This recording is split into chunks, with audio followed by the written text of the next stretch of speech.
Et on en revient à l'élection présidentielle. Ils ont voté pour le second tour cet après-midi. Les détenus de la prison de Châlons-en-Champagne ont donné leur voix avant même le débat d'entre-deux tours.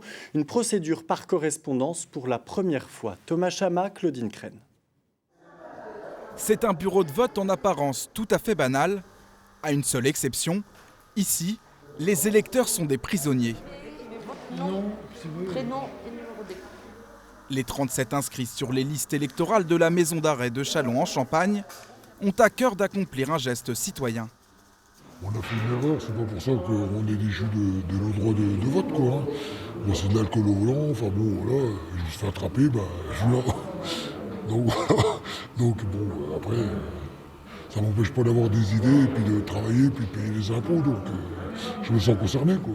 On en parle, il y a pas mal de débats, mais beaucoup ne veulent pas voter, et après, ils s'étonnent que ça ne change pas.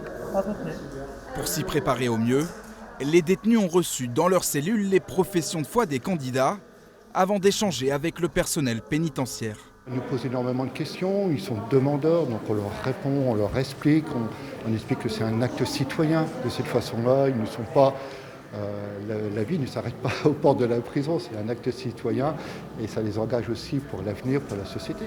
Un scrutin entre les murs de la prison instauré en 2019 pour mobiliser plus d'électeurs. La précédente élection présidentielle avait attiré 7 fois moins de détenus qu'il y a 2 semaines. La difficulté des procurations, c'est qu'il faut déjà que la personne détenue ait une personne à laquelle donner sa procuration, qu'elle soit déjà inscrite sur les listes électorales. La seconde modalité, c'était le vote par permission de sortir.